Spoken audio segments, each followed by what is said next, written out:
Si vous voulez, vous pouvez chercher le passage de référence, c'est dans Romains chapitre 8, et j'aimerais vous parler des étiquettes. On vit dans un monde où tout est catégorisé, tout est classé, tout est rangé dans des box, dans des cases, dans des rayonnages, tout est bien ordonné. Et on a tendance, nous aussi, parfois, à mettre les gens dans une case, ou à se mettre nous-mêmes dans une case. Ou bien les gens qui nous regardent, parfois au simple premier regard, ils peuvent nous catégoriser. Et on a été presque enseigné, j'ai l'impression, à faire ça parce que c'est un réflexe. Quand on voit quelqu'un, il est facile de dire tiens, mais lui, il est comme ça. Donc on rattache ça avec une catégorie de personnes.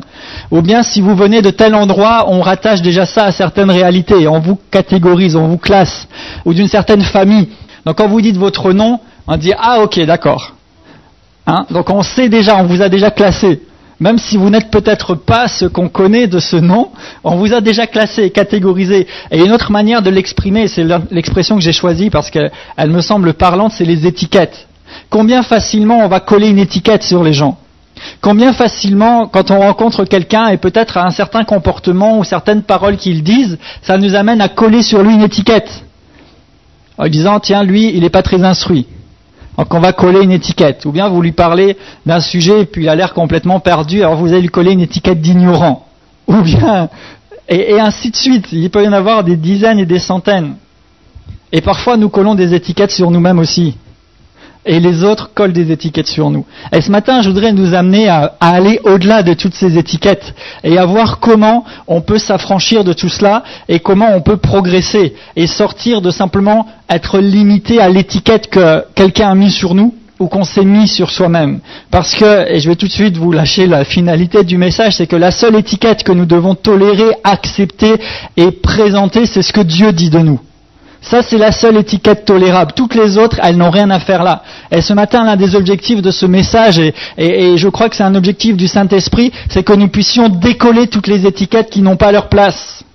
C'est que nous puissions nous affranchir de toutes ces étiquettes qui sont collées ici et là. Bien sûr, nous ne les voyons pas physiquement, mais nous avons des étiquettes collées sur nous, et aujourd'hui, nous pouvons en être affranchis. Et à la place mettre les étiquettes de ce que Dieu dit de nous. Donc comme mon étiquette dit timide, l'étiquette de Dieu à la place vient mettre courageux et capable. Comme mon étiquette me dit sale, coupable, l'étiquette de Dieu vient me dire justifié par le sang de Christ. Comme mon étiquette me dit fatigué, malade, l'étiquette de Dieu vient me dire guéri par les meurtrissures de Christ. Comme mon étiquette me dit condamné, critiquer, l'étiquette de Dieu vient me dire tu es un fils bien-aimé de Dieu, et ainsi de suite. Et ça, c'est l'objet du message aujourd'hui. Je voudrais qu'on se défasse de toutes ces vieilles étiquettes. Alors Romains 8, si vous avez trouvé, on va prendre lecture à partir du verset 31. Romains chapitre 8, verset 31. Que dirons-nous donc à l'égard de ces choses ? Dieu est pour nous. Qui sera contre nous ? Lui qui n'a pas épargné son propre Fils, mais qui l'a livré pour nous tous, comment ne nous donnerait-il pas aussi toutes choses avec lui ? Qui accusera les élus de Dieu ? C'est Dieu qui justifie. Qui les condamnera ? Christ est mort. Et bien plus, il est ressuscité, il est assis à la droite de Dieu et il intercède pour nous. Qui nous séparera de l'amour de Christ ? La tribulation, l'angoisse, la persécution, la faim, la nudité, le péril, l'épée. Et je saute, verset 37, « Dans toutes ces choses, nous sommes plus que vainqueurs, par celui qui nous a aimés. Car j'ai l'assurance que ni la mort, ni la vie, ni les anges, ni les dominations, ni les choses présentes, ni les choses à venir, ni les puissances, ni la hauteur, ni la profondeur, ni aucune autre créature ne pourra nous séparer de l'amour de Dieu manifesté en Jésus-Christ, notre Seigneur. » C'est pas une parole encourageante, ça ? De s'imaginer que Dieu est pour moi. La Bible déclare, si Dieu est pour nous, qui sera contre nous ? Et ce matin, laisse-moi te dire que Dieu est pour toi. Dieu est avec toi. Dieu est de ton côté. Si, parce qu'il y a quand même un si, tu as choisi de te mettre du côté de Dieu. Mais si quelqu'un choisit de croire ce que Dieu dit, si quelqu'un accepte l'œuvre rédemptrice de Christ, c'est-à-dire par moi-même, je ne suis pas capable de vivre une vie agréable, je ne suis pas capable d'être meilleur que n'importe qui d'autre, je ne suis pas capable de parvenir à mes fins, et finalement, parce que c'est ce que beaucoup d'hommes recherchent consciemment ou non, je ne suis pas capable de plaire à Dieu et d'avoir une vraie conscience pure, d'avoir une vraie paix, une vraie harmonie, d'avoir un vrai bien-être, eh bien, il nous suffit de reconnaître ça et de reconnaître que la solution est en Christ. Et comme la Bible déclare, il n'y a aucun autre nom qui ait été donné par lequel nous puissions être sauvés. Ce nom, c'est Jésus-Christ. Et la Bible déclare que si quelqu'un confesse ou invoque le nom du Seigneur Jésus, il sera sauvé. Donc ce que nous avons à faire, c'est de reconnaître que nous ne pouvons pas par nous-mêmes, que nous avons besoin de Christ qui a déjà donné sa réponse, et maintenant croire du cœur et confesser de la bouche que nous avons besoin de lui et recevoir ce salut. Mais désormais, la Bible déclare que nous passons du royaume des ténèbres au royaume de la lumière. Nous passons de la mort à la vie. Nous passons d'un état à un autre, et désormais, Dieu est pour nous. Et alors que nous étions simplement en train de mener notre vie comme bon nous semblait, désormais nous avons pu confier notre vie à Christ, et à partir de ce moment-là, nous devenons enfants de Dieu, fils et filles bien-aimés de Dieu. Et la Bible nous dit ici que si Dieu est pour nous, qui sera contre nous? La Bible nous dit qui accusera l'élu de Dieu? Là aussi, je dois casser une pierre qui peut faire tomber beaucoup de gens. Quand on voit élu, on va dire oui, mais moi qui me dit que moi je suis élu? Qui me dit que moi je suis choisi? Vous savez quoi? Tout le monde est choisi de Dieu. La Bible déclare à plusieurs reprises qu'avant la fondation du monde, il t'avait déjà choisi, il t'avait prédestiné. Mais ce qui fait la différence, et lorsqu'il est parlé des élus, c'est qu'en fait, Dieu nous choisit tous.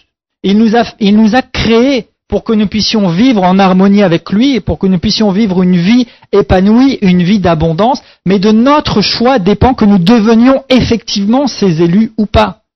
Dieu lui-même dira, voici, je mets devant toi la mort et la vie, la bénédiction, la malédiction, choisis la vie afin que tu vives. Donc nous sommes ces élus si nous avons choisi d'accepter d'être choisis par lui.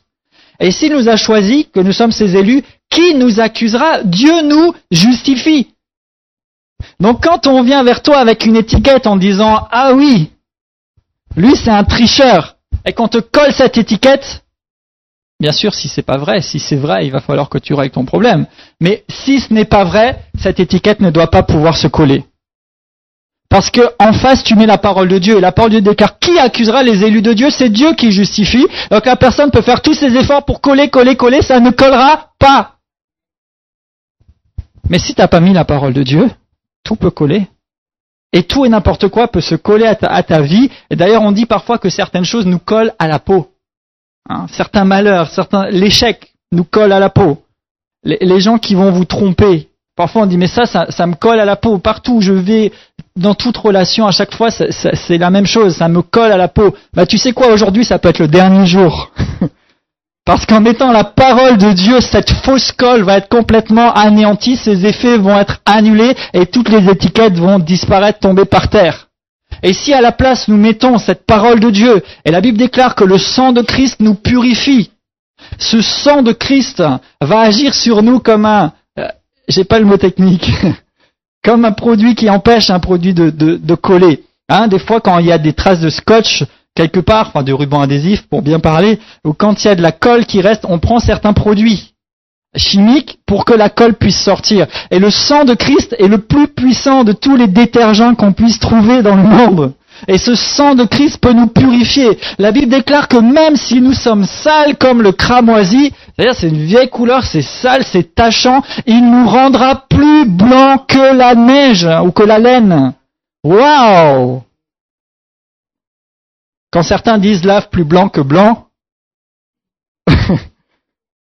c'est de la blague, c'est une pâle représentation de ce que Christ est capable de faire dans la vie de quelqu'un qui lui abandonne son existence. Mais quand bien même nous avons donné notre vie à Christ, nous pouvons encore nous promener avec plein d'étiquettes qui pourtant ne devraient pas être là. Et certaines personnes vont mettre sur vous des étiquettes qui vont vous retenir.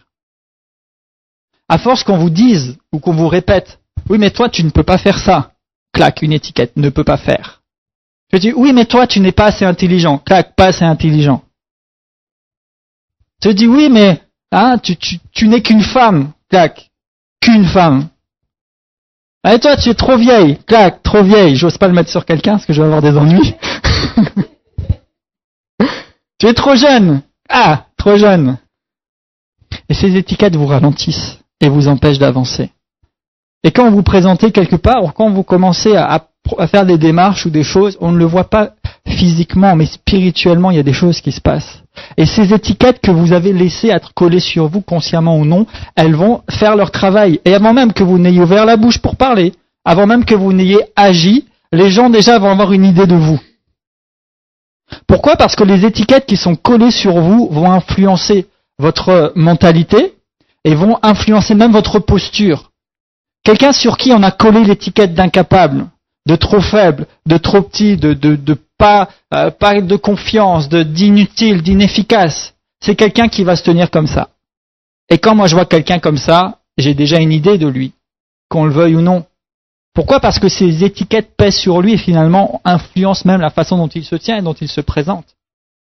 Mais quelqu'un sur qui on colle la bonne étiquette, et quelqu'un qui laisse Dieu coller une bonne étiquette sur lui, sur qui on dit tu es capable, sur qui on dit tu sais, nous on est une famille, on réussit. Nous on est des bons entrepreneurs, on fait des affaires de père en fils, de génération en génération, et toi mon fils tu feras aussi bien que nous, et tu feras même mieux. Tu sais, tu es capable de le faire. Tu es capable d'étudier, tu es capable d'apprendre. Quand un parent fait ça pour son enfant, je garantis que vous allez voir ce jeune homme se présenter à son examen ou se présenter pour demander du travail, il ne sera pas comme ça, il sera comme ça. Bonjour monsieur, je viens pour travailler.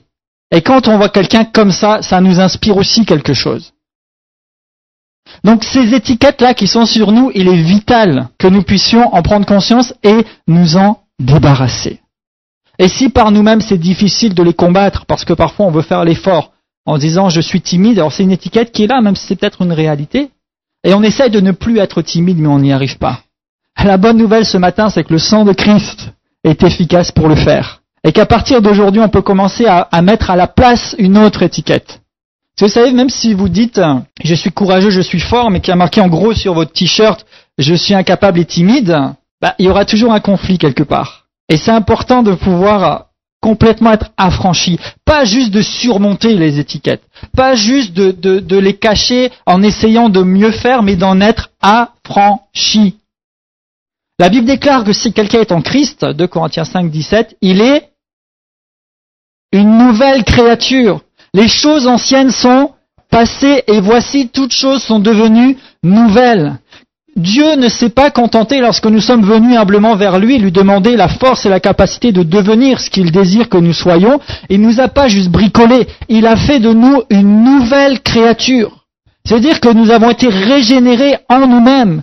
Et dans notre esprit, nous sommes une nouvelle personne. Les choses anciennes sont passées, toutes choses sont devenues nouvelles.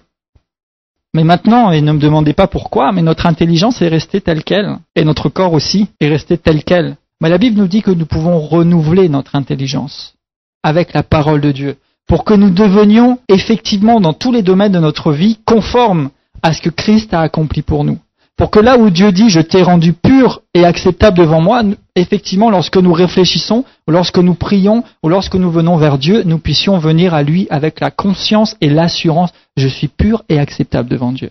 Aussi bien que lorsque Christ nous dit « celui qui prend son plaisir dans la loi de Dieu », c'est-à-dire dans cette parole, qui la médite jour et nuit, quand il nous dit « celui qui prend son plaisir dans cette parole, qui la médite pour agir selon ce qui est écrit », et il est dit dans Josué 1.8 et dans le psaume 1er que tout ce qu'il fait lui réussit, ça veut dire que dans notre esprit, Dieu nous a déposé tout ce qui est nécessaire pour réussir si nous pratiquons sa parole. Donc quand nous allons entreprendre quelque chose, nous devons faire un travail sur notre mentalité en disant « non, Dieu dit que je suis fait pour réussir, donc je réussirai ». Et on ne part même pas avec la question « est-ce que ça va marcher ou pas ?» On part en disant « ça va marcher ». Et même si quelqu'un a mis sur nous l'étiquette « ça marchera jamais ton histoire », ton projet là il est trop fort, c'est trop grand, tu n'y arriveras jamais, ça va te dire que si Dieu t'a dit que tu le ferais, tu le feras. Donc nous avons besoin d'enlever toutes ces étiquettes. Il y a des étiquettes qu'on a mises sur vous. Ou parfois quand vous faites une erreur ou que vous êtes en bas, tout de suite on vous colle l'étiquette. Et parfois on écrit même sur vous « erreur ». Vous savez, j'ai un duplicateur de CD et il y a une option qu'on choisit pour permettre que si le CD n'est pas bon, il imprime dessus qui n'est pas conforme. Et parfois, vis-à-vis des standards du monde, vis-à-vis des standards de notre société, ou des standards des gens qui nous entourent, ils nous observent, ils se disent, mais lui, il n'est pas comme moi, il n'est pas comme j'aimerais qu'il soit, donc on sort une belle étiquette rouge et on claque, bam, non conforme, pas compatible. Mais ce n'est pas parce que quelqu'un te traite de non conforme que tu es non conforme. Ce que nous devons rechercher, c'est la conformité à ce que Dieu dit de nous. Et même si quelqu'un te met l'étiquette non conforme, incapable, inutile, tu es utile, tu as de la valeur, tu as de l'importance, parce que Dieu ne t'aurait pas fait naître juste pour le plaisir d'avoir un petit bonhomme ou une petite bonne femme qui se balade sur la terre. Dieu t'a créé parce qu'il a un plan pour ta vie. Et on peut dépasser ces étiquettes. Vous savez, nous sommes tels que nous sommes parce que Dieu a un but, un plan pour notre vie. Et il nous a pas tous fait pareil. David avait fait cette prière à Dieu un jour en disant « Dieu, je te loue de ce que je suis une créature si merveilleuse. » Waouh! Et vous savez quoi? Sans prétention et sans narcissisme, mais il m'arrive de faire cette prière, de dire « Dieu, je te loue de ce que je suis une créature si merveilleuse. » Parce que Dieu nous a créés merveilleusement. Et même si aujourd'hui je ne suis pas encore à 100% dans l'image de ce que je pourrais être, en disant cela, à la fois je reconnais l'œuvre que Dieu a déjà faite en moi, et à la fois j'appelle, on ne dit pas merveillosité, j'appelle ce caractère merveilleux à venir sur moi. Si je dis « Ah, mais je suis trop moche », tu vas devenir de plus en plus moche. C'est vrai, hein? Même si tu te trouves pas beau, Dieu, je te loue de ce que je suis une créature si merveilleuse. Dieu, je te loue, j'ai de la valeur pour toi. Ce qui importe, c'est pas que les gens me disent si je suis beau ou pas beau. Ce qui importe, c'est ce que tu dis de moi.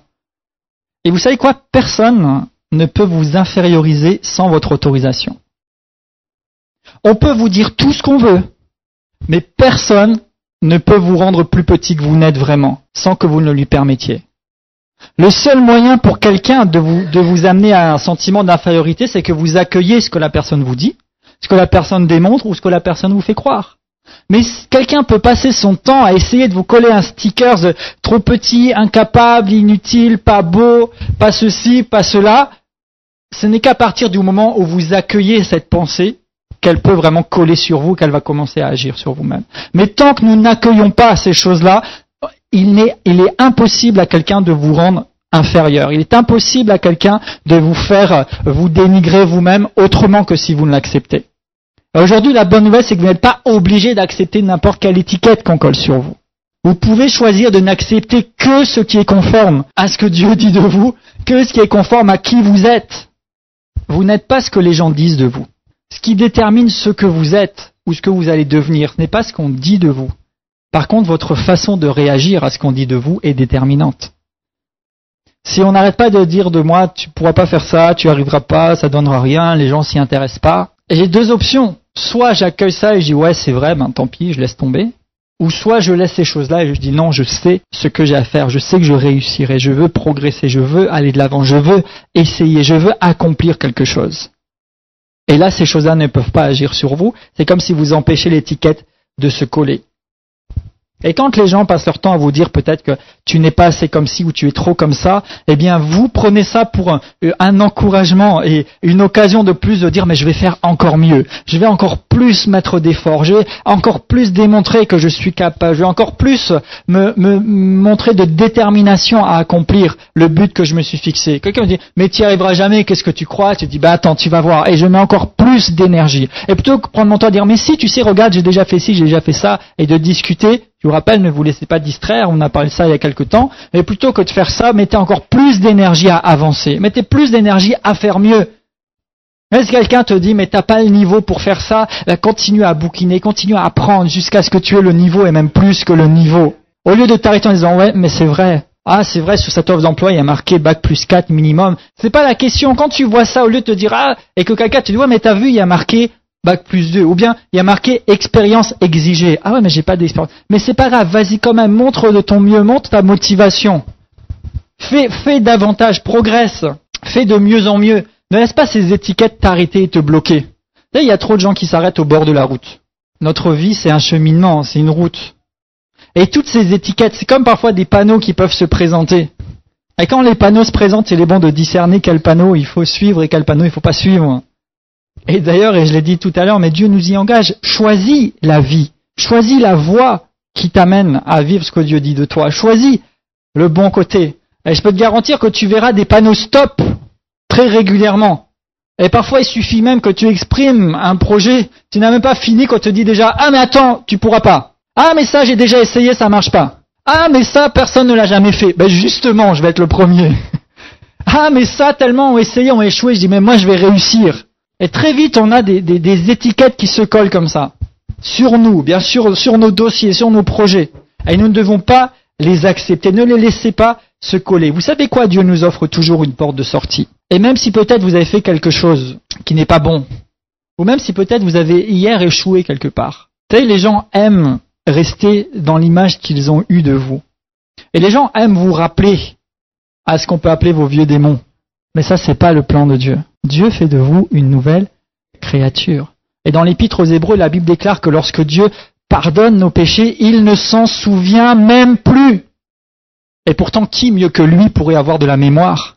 Mais il fait le choix de ne même plus se rappeler de tes erreurs. Si bien que lorsqu'il te regarde et que tu t'es repenti de tes erreurs, il ne s'en souvient plus. Donc quand il te regarde, il ne dit pas « Ah oui, mais lui hier il a fait ça ». Il te regarde et il dit « Ça, c'est la fille que j'ai créée pour accomplir le but que je lui ai donné. Ça, c'est quelqu'un qui peut réussir. Elle est conquérante, elle est vaillante. Il est fort, il est capable. » Ne laissez personne mettre une étiquette sur vous. Décollez ces vieilles étiquettes qu'on a mises sur vous, que vous avez mises vous-même. Et recevez l'étiquette de Dieu. Il nous offre toujours une sortie. Dieu dit de nous que nous sommes pardonnés, que nous sommes justifiés, que nous sommes capables, que nous sommes forts, que nous sommes riches en lui, que nous avons tout ce qui est nécessaire pour une vie abondante, qu'il nous a qualifiés, qu'il nous a bénis, qu'il nous a oints. 1 Samuel chapitre 16 rapporte l'histoire à une époque du peuple de Dieu, le peuple d'Israël, où un nouveau roi devait être choisi. Et Dieu envoie à l'époque donc son prophète pour choisir un roi parmi les fils d'une certaine famille vers laquelle il est conduit. Et dans 1 Samuel chapitre 16, on a ce récit. Et la Bible nous dit que lorsque le prophète arriva dans la famille en question, on lui présenta tous les fils. On lui présenta du plus grand au plus petit ou presque. Et plusieurs de ses fils passaient, et puis ils étaient forts, ils avaient l'air d'être de bons jeunes hommes, des gaillards qui auraient pu, pourquoi pas, être des rois. Au verset 7, il est dit « L'Éternel dit à Samuel, ne prends point garde à son apparence et à la hauteur de sa taille, car je l'ai rejeté. » Donc là, c'était pour l'un des fils qu'on aurait pu humainement croire capable.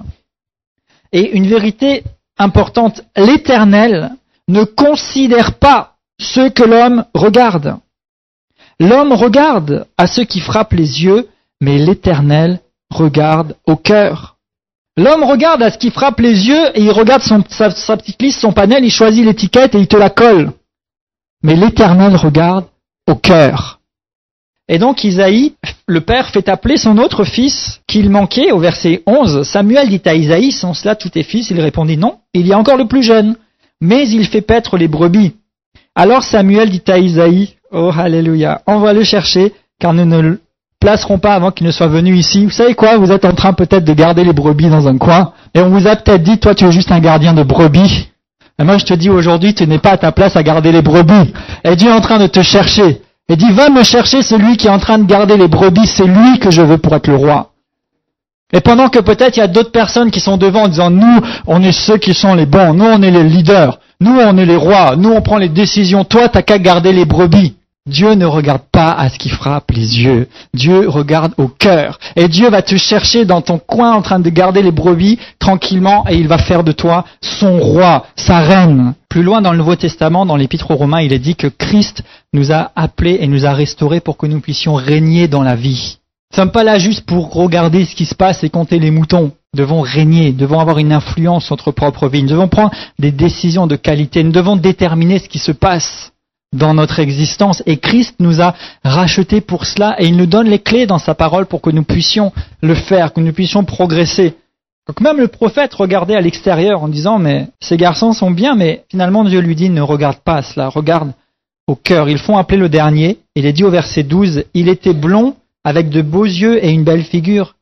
Et l'Éternel lui dit « Lève-toi, oins-le, car c'est lui. » Les gens pourraient dire « Oui, mais lui, c'est le petit garçon là, hein, bien gentil, inoffensif, mais c'est celui-là que Dieu a choisi. » Même si les gens, même sa famille avait mis sur lui l'étiquette, de toute façon ce ne sera pas toi, puisqu'ils ne l'ont même pas appelé lorsque tous les fils ont été convoqués, ils l'ont laissé là-bas, de toute façon lui, ça peut pas être lui. Et pourtant c'était bien lui. Peut-être qu'on t'a dit, mais toi de toute façon ça ne sera pas toi. Peut-être qu'un jour tu t'es réveillé, tu t'es dit, mais je veux que les choses changent, je veux aller plus loin. Et quelqu'un peut te dire, mais qu'est-ce que tu crois? Ça ne sera pas toi qui va changer, ça a toujours été comme ça sera toujours comme ça. Vous savez, la reine Esther, un jour, s'était un peu endormie sur son succès du moment. Mais son beau-père a eu soin d'envoyer vers elle un message en disant, Esther, qui sait si ce n'est pas pour un temps comme celui-ci que tu es parvenue à la royauté? Autrement dit, Esther, rappelle-toi que ce n'est pas par hasard que tu es là maintenant. Parce que le peuple avait besoin d'une délivrance et Dieu avait permis qu'Esther soit introduite à la cour du roi pour exercer une influence, pour que tout un peuple soit au bénéfice de ce qu'elle aurait vécu et de l'action de Dieu. Est-ce pas te dire aujourd'hui que peut-être qu'on t'a dit ça a toujours été pareil et ça restera pareil pour toi comme pour les autres? Non! Je vais plutôt prendre la question comme l'avait fait ce beau-père et chacun aura le soin pour lui-même et par l'inspiration du Saint-Esprit d'y répondre. J'ai envie de vous dire, qui sait si ce n'est pas toi qui peux changer la destinée de ta famille? Qui sait si ce n'est pas toi qui peux changer la destinée de toute une génération? Qui sait si ce n'est pas par toi que certaines choses qui ne fonctionnaient pas depuis des années, des siècles ou des mois vont être résolues? Qui sait si ce n'est pas avec toi que ton entreprise va recommencer à fleurir? Qui sait si ce n'est pas avec toi? Qui sait si ce n'est pas avec toi? Dieu avait son plan et sa destinée pour David. Le plan des gens, c'était lui, il va juste garder les moutons. Vous savez, le plus jeune, en général, il faisait tout ce que personne n'avait envie de faire à l'époque. Donc il faisait toutes les tâches, il faisait tous les trucs que personne ne voulait faire. Ça, c'était le plan des hommes. Mais le plan de Dieu, c'était beaucoup plus que cela. Une autre personne, et on va pas regarder en détail, mais cette femme prostituée qui s'appelait Rahab, que tout le monde condamnait, que tout le monde avait simplement classée en disant, mais elle, de toute façon, c'est une prostituée. Mais c'est cette même prostituée que Dieu va restaurer, que Dieu va utiliser, parce qu'elle a choisi d'accueillir ces deux espions qui venaient du peuple de Dieu pour explorer l'endroit où ils devaient entrer. Elle a accepté pour servir Dieu. Eh bien, Dieu l'a restaurée, cette femme-là. Et d'une prostituée qu'elle était, sur qui tout le monde pouvait cracher. Vous savez, aujourd'hui, c'est devenu courant. Mais à l'époque, une prostituée, c'était méprisable, au plus haut point. Mais cette prostituée fait partie de la généalogie de Jésus-Christ. Les hommes avaient déjà collé prostituée, impure, inutile, inacceptable, damnée, destination enfer. Mais Dieu n'en avait pas fini avec elle. De cette personne-là, qui est dans une situation terrible, Dieu l'a prise et il l'a mise à une place d'honneur. Peut-être que quelqu'un a pu faire des choses méprisables. Et quand les gens te voient, même des années, pour vous dire, ah oui, toi t'es rien qu'un drogué. Ou bien s'il te le dit pas, il va dire, tu sais, ouais, mais lui, c'est un drogué, il est chargé au possible. Je me demande même comment il tient debout avec toute la drogue qu'il absorbe. Mais ça, c'est l'étiquette qu'on a mis sur toi par rapport à une chose qui s'est passée par le passé. Mais qui dit qu'il n'y a pas eu du changement entre-temps? Qui dit que tu n'as pas été restauré? Qui dit que tu n'as pas progressé? Donc ne laissez pas ces étiquettes vous arrêter. Ne laissez pas ces étiquettes coller sur vous et vous empêcher. Vous savez, Jésus lui-même, quand il marchait sur la terre, il nous est dit dans Matthieu 13, 55, vous pourrez regarder, que les gens de la place, lorsque Jésus passa par là, et alors qu'il faisait des miracles, qu'il faisait l'œuvre de son Père, qu'il commençait à faire du bien autour de lui, mais les gens de l'endroit n'ont eu d'autre réponse que dire, mais n'est-ce pas le fils du charpentier? Autrement dit, mais lui c'est juste le fils du charpentier. Qu'est-ce qu'il va nous apporter? C'est juste le fils du charpentier. Peut-être que quelqu'un dirait, mais lui ou elle c'est juste une fille de telle famille. Ah oui, mais c'est juste ceci, juste cela. Oui, mais Jésus était plus qu'un fils de charpentier. Mais ces gens-là n'ont pas su le reconnaître. Pourquoi? Parce que la seule étiquette qu'ils avaient, c'était fils du charpentier. Et à un moment, les religieux de l'époque aussi disaient, mais il ne peut rien venir de bon de la patrie de Jésus. Et pourtant, les étiquettes. Ah oui, mais toi, tu habites là-bas, rien ne vient de bon de là-bas. Clac, tu as ton étiquette. Nous pouvons décoller tout ça, sortir de ces limitations. Dire que peut-être que j'étais un brigand, un bandit, peut-être que j'étais tricheur, peut-être que j'étais voleuse, peut-être que j'étais menteuse, peut-être que j'ai animé des discussions inutiles. J'ai fait tout cela, mais parler au passé. J'étais cela, mais maintenant je suis une nouvelle créature. Oui, j'ai fait des erreurs, mais maintenant je suis programmé pour réussir. Oui, j'ai menti, j'ai triché, mais aujourd'hui je me suis positionné pour la vérité. Ne passez pas votre temps à dire oui, c'est vrai, je ne suis qu'un pauvre menteur. Ah oui, mais je ne suis qu'un pauvre drogué. Et même si vous êtes sorti de la drogue, vous êtes des gens qui continuent à dire « Ouais, mais tu sais, moi je suis un drogué ». Pauvre personne, il s'enferme là-dedans. Non, vous étiez ça, mais aujourd'hui ça peut être différent. Décoller l'étiquette. Il y a les étiquettes qu'on met sur nous, mais il y a aussi les étiquettes que nous-mêmes nous mettons sur nous-mêmes. Et ça, c'est parfois encore plus dangereux. C'est parfois encore plus dangereux, parce que ça nous ferme beaucoup de portes, ça nous met beaucoup de difficultés devant nous. Et plusieurs fois dans l'Écriture, lorsque Dieu s'adressa à certains hommes qu'il voulait utiliser pour accomplir certaines tâches, ils ont tous trouvé des excuses. Moïse, lorsque Dieu lui dit « Voilà Moïse, je t'appelle, tu me serviras, tu feras sortir ce peuple de l'esclavage », Moïse va trouver toute une série d'excuses, et parmi lesquelles il dira « Mais moi je ne sais même pas parler ». Mais l'une des réponses que Dieu lui a fait, Dieu lui dit « Ne suis-je pas celui qui a créé ta bouche ?» Et si on réfléchit comme ça, on peut se dire « Mais quelle excuse je peux trouver ?» Parce que dire à Dieu « Oui, mais moi je ne suis pas assez grand », c'est-à-dire « Mais ne suis-je pas celui qui t'ai créé ?» Oui, mais moi je ne sais pas parler, mais ne suis-je pas celui qui a créé ta bouche? Oui, mais moi je ne sais pas réfléchir, mais ne suis-je pas celui qui peut te donner l'intelligence? Oui, mais moi je ne suis pas ci, je ne suis pas ça. Décollez ces étiquettes-là, n'acceptez que ce que Dieu dit de vous. Et je le dis pour vous-même, arrêtez de vous regarder en disant « Ouais, mais moi je suis comme ci, je suis comme ça ». Non, vous êtes ce que la Bible dit que vous êtes. Vous êtes ce que le Père, votre Créateur, dit que vous êtes. Et la Bible dit que vous êtes choisis de Dieu. La Bible dit que vous êtes précieux. La Bible dit que vous êtes unique. La Bible dit que vous êtes capable. La Bible dit que vous êtes béni. La Bible dit que Dieu vous aime. La Bible dit qu'il a tout mis à votre disposition. La Bible dit que vous accomplirez des exploits. La Bible dit que vous vous marierez, que vous serez heureux. La Bible dit que vous serez heureuse dans une maison mère de beaucoup d'enfants. La Bible dit que vous serez heureux jusqu'à votre dernier jour. La Bible déclare que vous serez rassasiés de jour et heureux dans votre vieillesse. Il y en a pour tout le monde. Il faut très vite bannir de votre langage l'expression suivante. Souvent on dit pauvre, pauvre de moi, ou bien pauvre Jacques, pauvre Jean, pauvre Marie. Arrêtez de dire ça, vous êtes en train de lui dire qu'il est pauvre. Il n'est pas pauvre. Ne dites pas pauvre de moi. Oh ma pauvre famille, oh ma pauvre mère, oh ma pauvre... Arrêtez, vous êtes en train d'appeler la pauvreté sur cette personne. Le nom dont vous appelez quelqu'un. 1 Chroniques, chapitre 4, nous raconte l'histoire d'un jeune homme dont on ne nous dit pas grand-chose, mais qui nous enseigne sur la façon de s'appeler. Vous savez, on a tous un nom, nos parents nous ont donné un nom, qui a ou non une signification. Et à l'époque biblique, les noms avaient une signification. Et on appelait l'enfant en fonction d'une certaine circonstance ou en fonction de certaines choses qu'on pensait à son sujet. Et ici, dans 1 Chroniques 4, il nous a raconté une histoire au verset 9.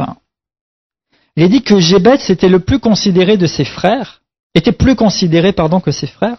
Sa mère lui donna le nom de Jébès en disant « C'est parce que je l'ai enfanté avec douleur ». Et en fait, le mot Jébès, le mot lui-même veut dire douleur, souffrance, malheur. Donc à chaque fois qu'on appelait ce petit garçon, on appelait malheur, souffrance, douleur. Douleur, viens ici. Douleur, bonjour, comment tu vas ? À force qu'on vous appelle douleur, malheur, échec, mais vous finissez par devenir douleur, malheur, échec, c'est votre nom, c'est comme ça qu'on vous appelle. Ce garçon, on l'appelait à chaque fois douleur, amertume, tristesse. Pourquoi ? Parce que la mère avait enfanté dans l'amertume. Mais cet enfant-là était prisonnier de cette étiquette. Et un jour, il va faire une prière, verset 10. Jébeth invoqua le nom du Dieu d'Israël en disant « Si tu me bénis et tu étends mes limites, si ta main est avec moi et si tu me préserves du malheur, en sorte que je ne sois pas dans la souffrance. » Et Dieu accorda ce qu'il avait demandé. Aujourd'hui, je ne sais pas quel nom tu portes. Je ne sais pas quelle étiquette est sur toi. Mais aujourd'hui, ça peut changer. Aujourd'hui, tu peux invoquer le Dieu éternel en disant « Éternel, si tu me bénis, si tu étendais mes limites, si tu m'affranchissais du malheur et de la souffrance, si tu m'affranchissais de la stérilité, si tu m'affranchissais des impossibilités, si tu m'affranchissais de la solitude, si tu m'affranchissais de ce qui me retient. » Et l'Éternel est prêt à t'accorder ce que tu lui demandes. Plusieurs fois dans les Écritures, il dit « Demande-moi et je te donnerai ». Jébès est sorti, il ne s'est pas contenté de dire « De toute façon, moi, je suis destiné au malheur et à la souffrance pour toute ma vie. » Un beau jour, il a réagi, il a invoqué Dieu. Il a regardé au-delà de son étiquette et au-delà de sa situation. Depuis sa plus tendre enfance, depuis son premier jour, on l'appelait malheur, souffrance, amertume. Mais un jour, elle a dit « Ça, c'est pas ma vie, ça, c'est pas moi. » Et peut-être que depuis des jours, des mois ou des années, il y a une étiquette sur toi. Peut-être que depuis des jours, des mois ou des années, on t'appelle d'un certain nom. Mais aujourd'hui, tu peux dire ça, c'est pas moi. C'est pas ma vie. C'est pas ça, on s'est trompé. Ça ne correspond pas, on n'a pas collé ça au bon endroit. C'est pas moi, je refuse ça. Je dis, Éternel, si tu me fais sortir de cette situation, si tu m'affranchissais, et il veut le faire pour toi.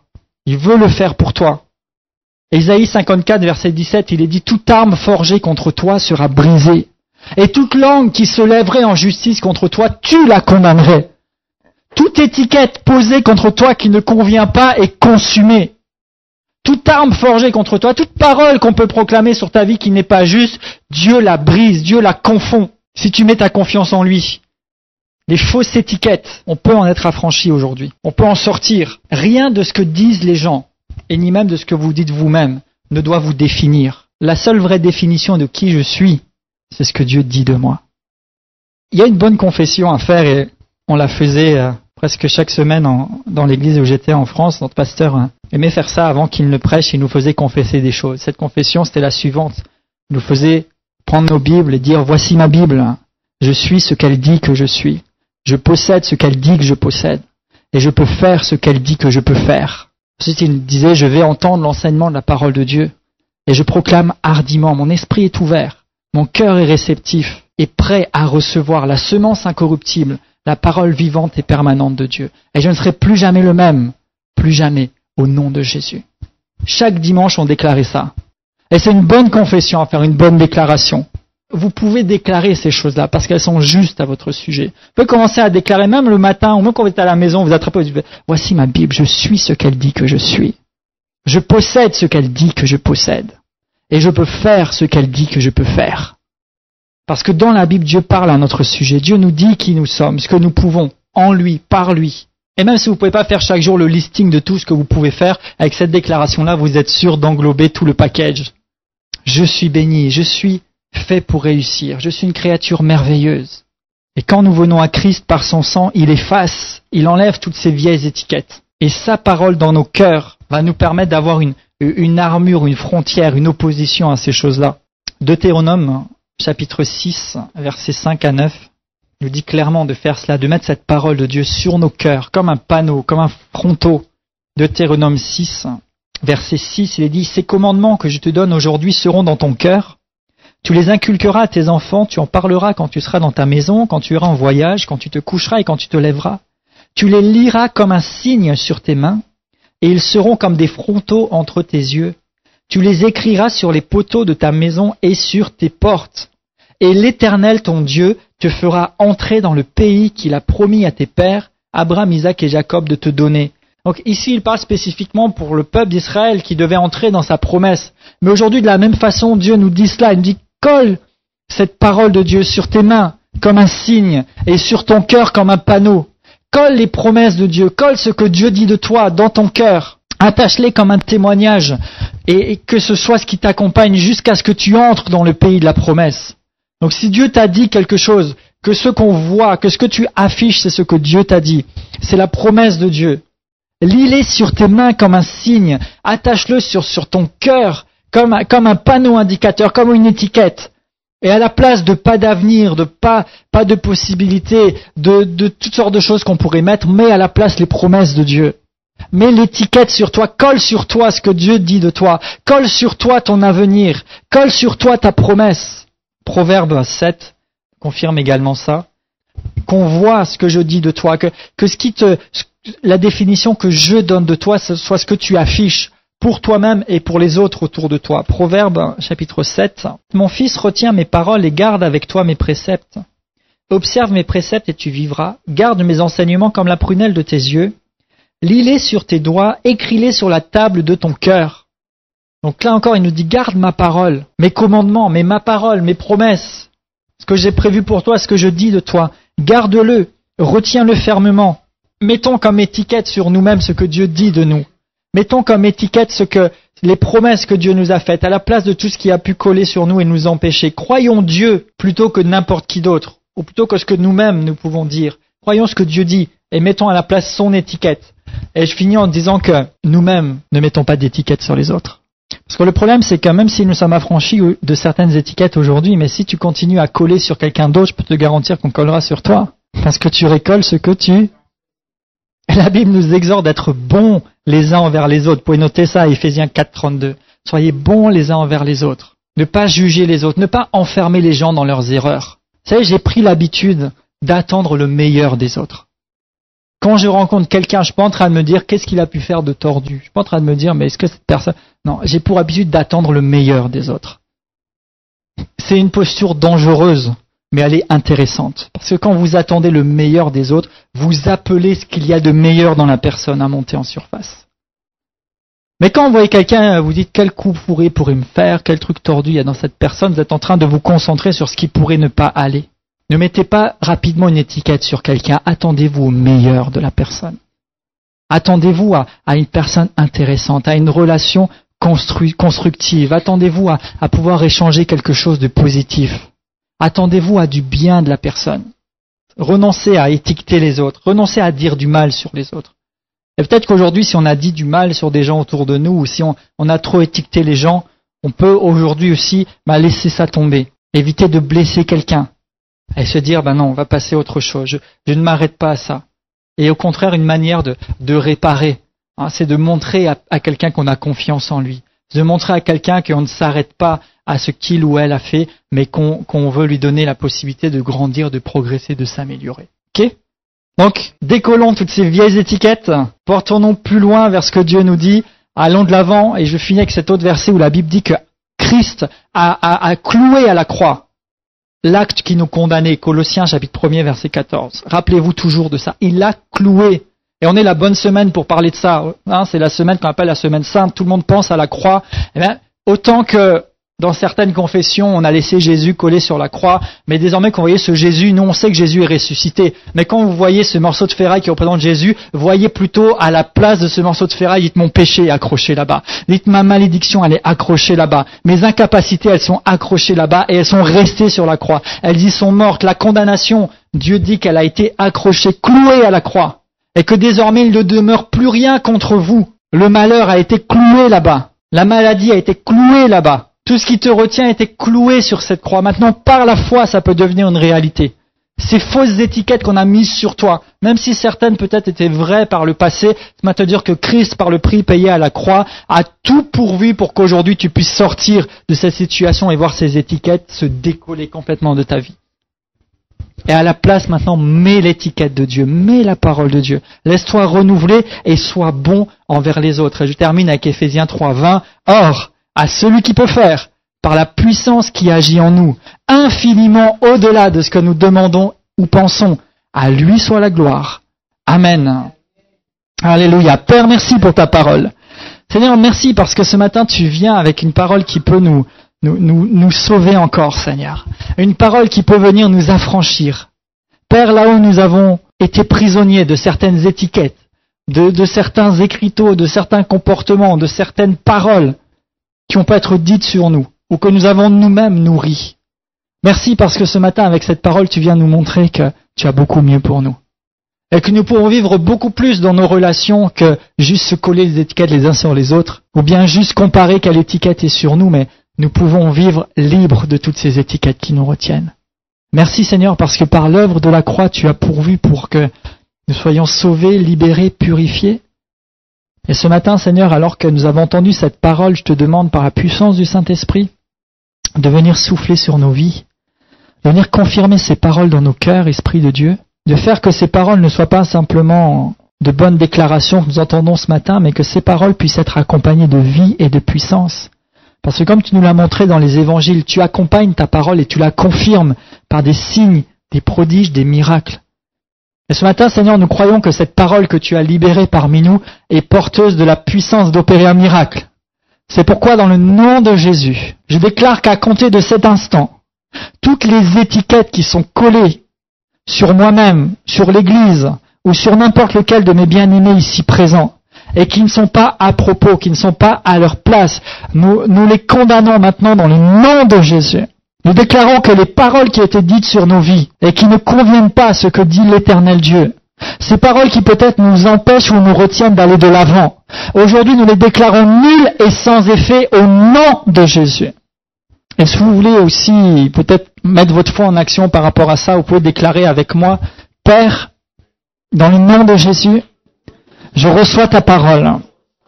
Et en cet instant, j'agis, je pratique, je reçois ma délivrance, ma bénédiction, ma liberté. Et je déclare que je renonce à toutes les étiquettes qu'on a collées sur moi ou que j'ai moi-même collées.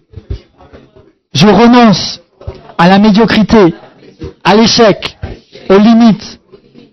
Et je reçois la grâce de Dieu.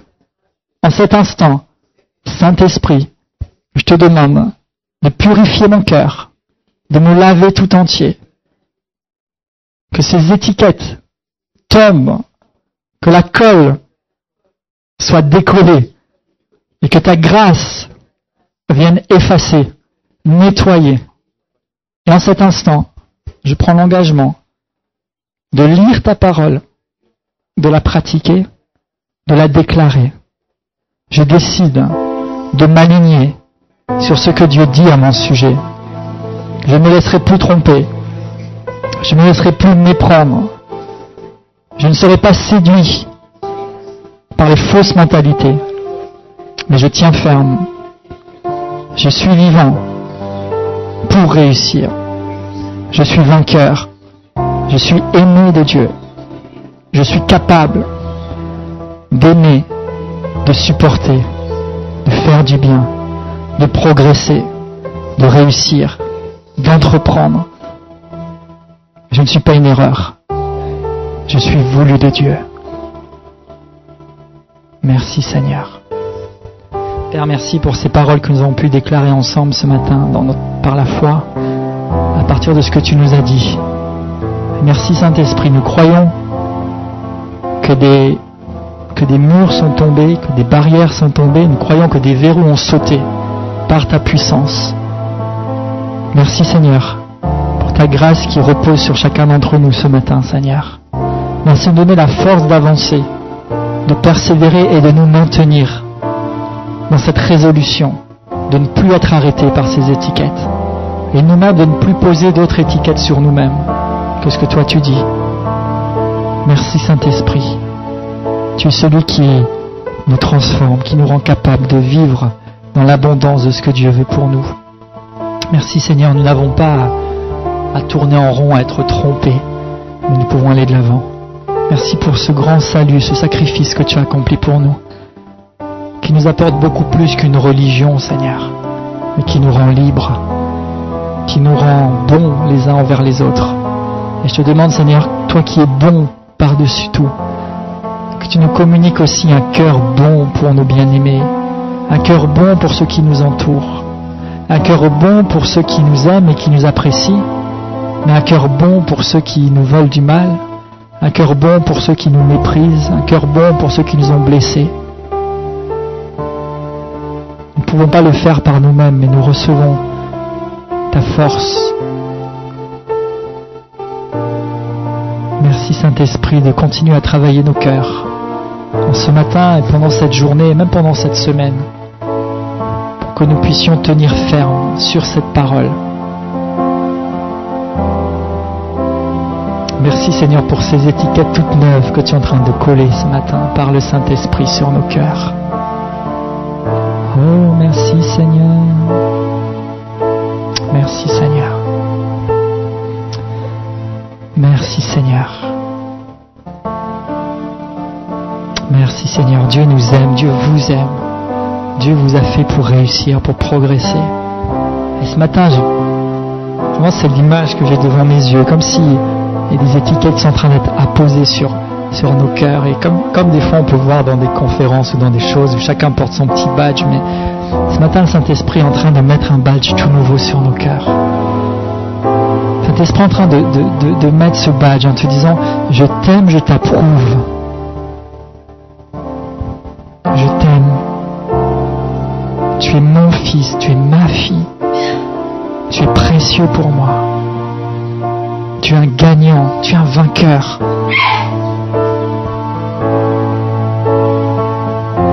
Tu es libre. Tu es riche. Tu es prospère.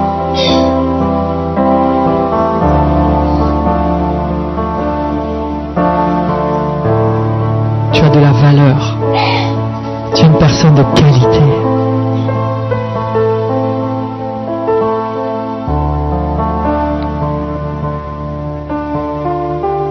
Merci Seigneur. Merci Saint-Esprit. Je crois que en même temps qu'on reçoit tous ces bienfaits de la part de Dieu, c'est une occasion aussi qui nous donne de reconsacrer notre vie en disant c'est vrai Seigneur. Les étiquettes que j'ai sur moi en partie sont dues à mes propres comportements, à ma propre vie, alors que par ta grâce tu viens ce matin coller une étiquette toute neuve. Là, peut-être si quelqu'un n'a jamais fait, ou si quelqu'un l'a fait mais a besoin de renouveler ça, c'est l'occasion de dire Seigneur, mais je ne veux pas juste un petit quelque chose en sachant qu'il me manque l'essentiel. Je veux te redonner aussi mon cœur tout à nouveau ce matin. Je veux t'abandonner ma vie pour que justement ce que toi tu dis de moi puisse entrer en action. Parce que ce que Dieu dit à notre sujet, ce que la parole dit à notre sujet, c'est la vérité. Mais la condition, c'est d'être en Christ. Et il nous dit, si quelqu'un vient à moi, je ne le mettrai pas dehors. Je le reçois, je le transforme. Alors peut-être sans vous manifester plus que ça, mais si certains parmi nous, c'est notre cœur, ou qu'on a ce besoin, ou qu'on veut saisir cette occasion ce matin, vous pouvez répéter juste cette prière après moi pour vous-même, en tête à tête avec Dieu, et dire Dieu éternel, je viens à toi, je reconnais que ma vie n'est pas satisfaisante, malgré mes efforts, malgré mes essais, je ne peux pas être bon, je ne peux pas te plaire, je ne peux pas faire le bien,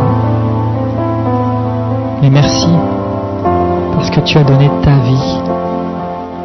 Je reconnais que tu es Dieu, le Dieu vivant et vrai, qui a payé à ma place. Je reçois ton salut. Je te demande pardon pour mes péchés, pour mes erreurs, de m'être détourné de toi, de n'avoir pas marché avec toi. Et aujourd'hui, je reçois ton amour. Je te reçois comme mon Sauveur et comme mon Seigneur. Je veux te suivre désormais. Merci. Tu fais de moi une nouvelle créature. Les choses anciennes sont passées. Je suis une nouvelle personne en toi. Merci pour le Saint-Esprit que tu as promis et que je reçois, qui me rend capable de marcher selon ta volonté. Merci Père, tu es bon mon Dieu. Je suis désormais un fils de Dieu, un enfant bien-aimé. Je suis capable, je progresse, je m'épanouis à la gloire de mon Dieu. Au nom de Jésus. Amen. Amen, amen. Merci Seigneur. Merci Père. Merci pour cette belle occasion Seigneur de nous reconsacrer à toi Papa. Et de savoir Seigneur que celui qui est en toi, il est vraiment une nouvelle personne. Merci Seigneur parce qu'on va quitter cette pièce et il va rester par terre des dizaines d'étiquettes Seigneur. Merci Père pour cette toile. Voilà. Des fois j'ai des images comme ça. Il y a déjà des étiquettes par terre. Surtout ne les ramassez pas. Laissez-les par terre. C'est pas grave, on va nettoyer. Laissez ces étiquettes-là et quand vous passerez le pas de cette porte, vous êtes une nouvelle personne. Et si aujourd'hui ou demain vous vous rendez compte que quelque chose qui ne vous plaît pas, la colère, la tristesse, l'incapacité monte, vous dites non, ça c'est plus moi, je suis une nouvelle créature. Et si vous commencez à vous fâcher, vous dites non, je refuse la colère, je suis patient. Si vous commencez à avoir des mauvaises sentiments, non, je refuse ça, ce n'est pas moi. J'ai un cœur plein d'amour, l'amour de Dieu est en moi. Si vous êtes dans le doute, dites non, ça c'est pas moi, je puis tout par Christ qui me fortifie. Si vous avez un problème à surmonter, non, c'est pas moi. Je suis plus que vainqueur, je suis conquérant. Je ne m'arrête pas. Amen. Alors Père, que ta grâce vienne encore remplir nos esprits, Papa, pour que nous demeurions fermement dans ce que nous avons reçu ce matin. Te remercions parce que tu es le sujet de nos rencontres et Seigneur, tu ne manques jamais de nous faire du bien à travers ta parole. Merci parce que tu nous rends meilleurs, Seigneur, jour après jour. Tu nous fais grandir, tu nous fais croître et tu fais de nous une bonne nouvelle pour ce monde qui nous entoure. À ta gloire, merci.